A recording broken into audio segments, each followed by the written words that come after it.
Hello, it's Adrian here, and I'm sitting with Jess, our head of department of the rentals division at Abel Property. So, Jess, I wanted a bit of an update, if you may. I'm reading that the vacancy rate across Perth is like less than 1%. Yeah, it currently is at 0.8% across the Perth area. Wow, so at the height of the glut, if you like, in the rental market, we were sitting at about 6.5% at one stage, weren't we? Yes. So that's an enormous change.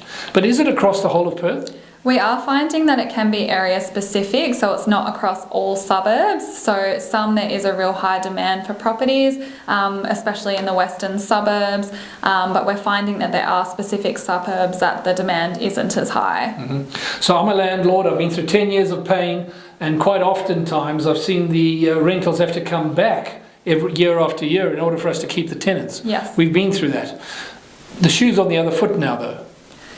In some areas, yes. We're finding that some are stable. There are large increases in some areas, and then we are having to consider what's available in the market in other suburbs. I think that's the message that I'm hearing is that depending on where your rental property is, you really need to talk to the experts at Abel Property to get a sense of what that suburb is doing at that time, and therefore gauge the possibility of a rent increase, because obviously our job is to look after landlords and to get you the best return.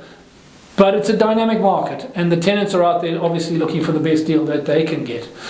Jess, the COVID Response Act, that comes to an end at the end of March? Yes, it is set to lift as of the 28th of March. We are just waiting on further clarity on what the transition period will be and if there still will be certain restrictions in place.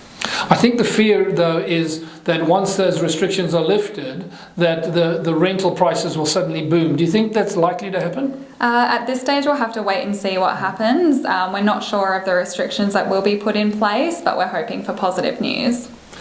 Well, positive news for one party is often not positive news for the other, so it depends on which side of the table you're sitting. For expert advice on where you sit in the market and how we could help you with your rental managements, give anybody at Abel Property a call. Jess, Adrian.